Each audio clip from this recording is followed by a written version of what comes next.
Okay, this is the last chapter for Unit 8, Chapter 24. But I put a little bit of information at the beginning that was really more for 22, 23. Those are over the different muckrakers or writers trying to expose different conditions, whether that's living conditions or business, that needed to be addressed and changed. One of the ones we've talked about several times, Jacob Riis, who wrote How the Other Half Lived, showing the conditions for the people who were living in the slums in the cities. His study was done in New York, trying to expose the need for changes for living situations and working conditions. Ida Tarbell, her book on the Standard Oil Company, showing Rockefeller and the unfair business practices of his. Lincoln Steffens over the corruption in the city and state governments, in the book Shame in the Cities, and Upton Sinclair, who wrote The Jungle, exposing the horrible conditions and quality of the meatpacking industry, which led to the Pure Food and Drug Act and Meat Inspection Act. Okay, so foreign policy is changing as we're getting into the turn of the century. Foreign policy was aggressive and nationalistic. Americans paid very little attention to foreign affairs, even though the United States had profited from military action. They pretty much left it with the President, Roosevelt, Taft, Wilson, who took advantage of this and focused on maintaining colonial holdings and economic investments.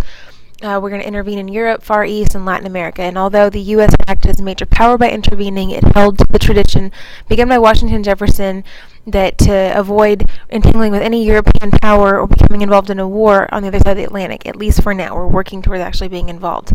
Colonialism, holding distant lands, requiring colonial policy, brought us into international affairs, needed an outward approach, which meant we needed a larger army, protecting our colonial empire, just becoming more involved altogether.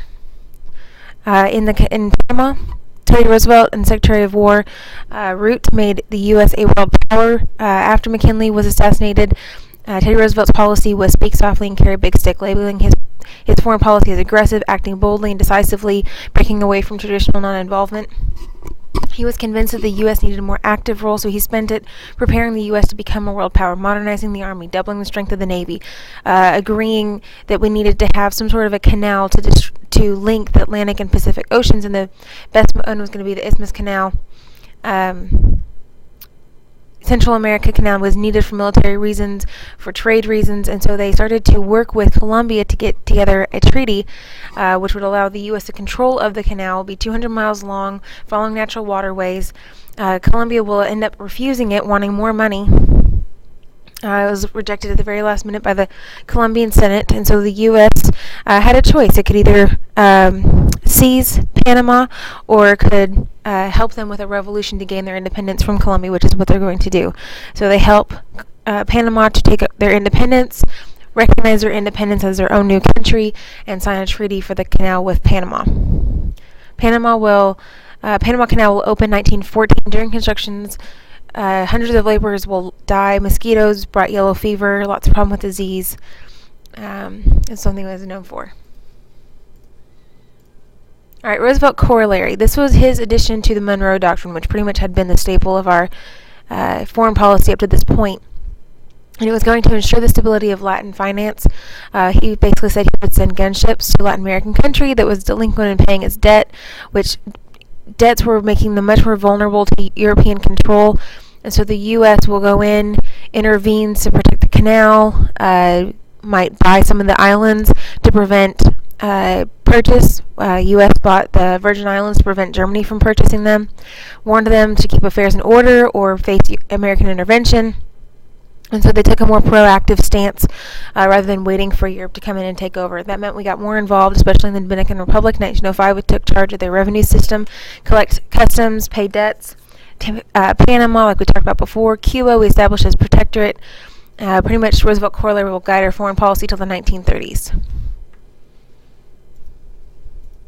All right, in the Far East, Roosevelt wants to keep diplomatic relations positive with Japan. U.S. had brokered peace between Russia and Japan after the Russo-Japanese War, which had caused some tension. There was imperialist rivalry between Russia and Japan, and so he will arrange the Treaty of Portsmouth, although Japan will later blame the U.S. for not giving them all the land they wanted from Russia. It's already a tense situation. They make the Taft-Katsura Agreement in 1905, recognizing that Japan had dominance over Korea, and Japan promises to leave the Philippines alone and recognize that the U.S. had control of the Philippines. It violates the open door policy, but it was necessary at the time. Another thing was the Gentleman's Agreement, causing major frictions between Japan and the U.S. were the discriminatory laws in California with segregated schools. So the U.S. agrees to have less discrimination within the U.S. for Japanese immigrants, and the Japanese agree to limit immigration out of their country to the U.S. Roosevelt also leads the Navy on going on a worldwide tour with their 16 battleships to potentially show off the U.S. strength. Alright, so Taft comes in after Roosevelt, and his policy is a little different. He doesn't like military policy. He likes economic force instead. And so he wanted to have a mild expansionist policy dependent on investors' dollars rather than Navy battleships. He promoted U.S. business and financial business interests, wanted to substitute economic ties for military alliances. He's going to prompt a lot of American bankers to replace the European bankers in the Caribbean, taking over their debt so that they don't have to pay European nations and be vulnerable to their control. China, Japan, Russia were pretty alienated during his presidency. He wanted to be involved in investing in the railroad in China, but which he was successful in, but he left out an agreement to start building. Fell short on actually securing the building rights, and so what they're going to do is end up neglecting that policy and that involvement, and Russia and Japan take advantage of the decreased U.S. involvement, go in and stake out new spheres of influence, effectively ending the open door policy. Lodge Corollary was also added onto the Monroe Doctrine, which included non-European powers. Example, Japan would be excluded from having territory in the Western Hemisphere. What prompted that was Japanese investors were wanting to buy Mexico's Baja Peninsula, and they did not want that to happen. All right, under Wilson, he comes in. He doesn't like economic policy or military policy. He wants a moral approach to foreign affairs. He opposes imperialism. He does not like the big stick diplomacy or dollar diplomacy. And so he's going to fill positions based on party regulars, the right person for the job, deserving Democrats. He appoints William Jennings Bryan as Secretary of State, also not very experienced in diplomacy like Wilson. And so he takes a moral base for that foreign policy. He believed in a principled, ethical world to avoid colonialism and war, and demonstrates that the U.S. had respect over other nations and their rights, and would promote the spread of democracy, aimed at helping the less favored nations and promoting pacifism.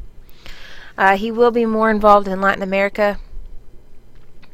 He does apologize to Colombia for Roosevelt's actions with Panama.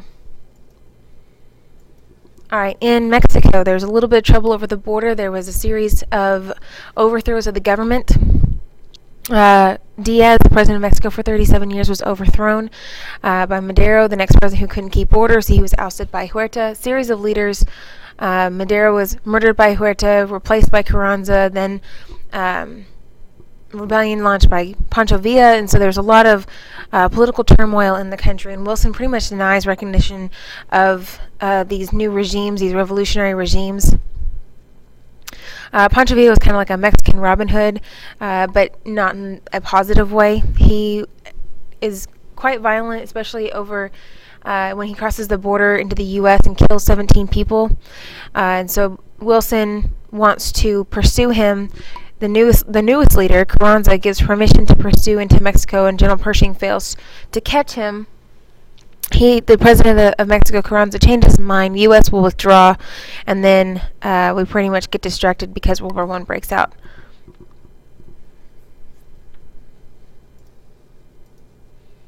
Okay, causes of World War I. There were several different causes, terms that are good to know. It was whether it was the alliances or countries trying to come to the defense of other countries, security reasons, nationalism, countries acting in their own interest, imperialist reasons, seeking colonies or land, or militarism, building up the armed forces and getting ready for war. The U.S. at this point had a long-standing tradition of neutrality. People want neutrality. The public likes neutrality. This is still during the Progressive Era. Progressive Era doesn't stop till 1920. And the Progressives see the war as wasteful, irrational. Americans accept neutrality. They blame businesses as seeking profit, warmongers, basically. Immigrants prefer neutrality because it was pretty wise because of the domestic makeup of the United States at that point. And so they're really wanting to push for neutrality. We also were having problems with the German U-boats. The submarines were violating international law early on by sinking ships without warning. One of the ones that was sunk was the Lusitania, August 1915. Prompts a harsher reaction by Wilson. It was a British steamship, and when they sunk it, 1,200 people died, including 128 Americans. So Wilson issues an ultimatum to Germany and says basically stop sinking deliberately these passenger ships without warning, which was known as unrestricted submarine warfare, or it's going to prompt a harsher response by the U.S., which basically put them in the position of if they resume this kind of warfare, the U.S. is going to have to go to war, which is what's going to ultimately happen. Freedom of the seas was one of the things that they were trying to get. Neutral countries could trade with non-military goods to the belligerent countries, those countries at war, but the U.S. ships to Germany were being seized by England. They were blockading Germany, and so Wilson accepts the English promise of reimbursement at the war's end because we are more sympathetic to England. Okay, things that started the World War I on the European side. Archduke Franz Ferdinand of Austria-Hungary was assassinated in Serbia while on a trip. And, sorry, I was clicking. When he was over there, basically by crazed nationalists, was assassinated. Austria will invade Serbia for revenge, which causes the existing alliances between Russia, Germany, Britain, and France to enter into war with each other. All right, the different alliances as broken up. The Central Powers, Germany, Austria-Hungary, Turkey, pretty much led by Germany. The Allies, Great Britain and France, pretty much the leaders. Russia initially, which they'll pull out in 1917, which is when the U.S. enters the war for the last little bit.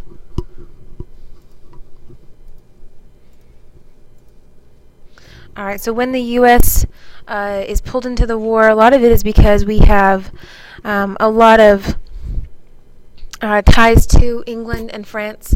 There's a lot of Allied propaganda using anti-German propaganda, trying to portray very much like the yellow journalism, trying to persuade public sentiment.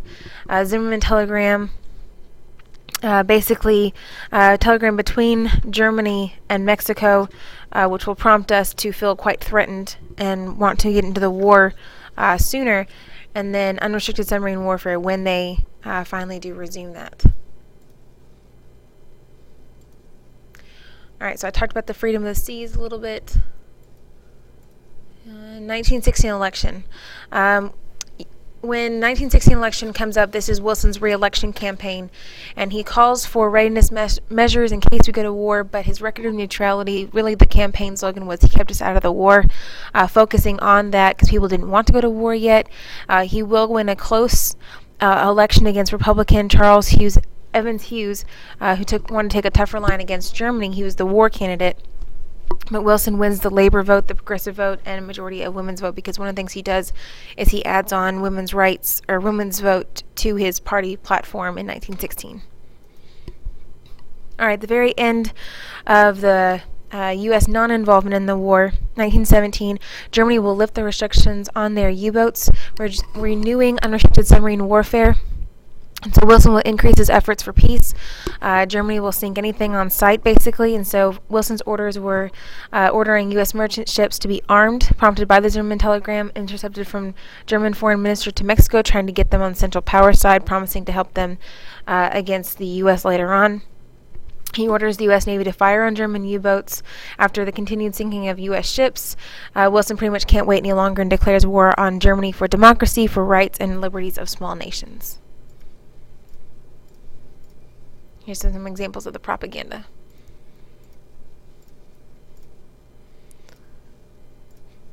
All right, some new technology that was used during the war. Machine guns were new.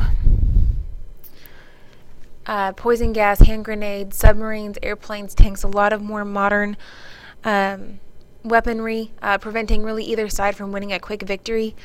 U.S. originally had maintained a policy of neutrality, and then we're going to start to get more involved.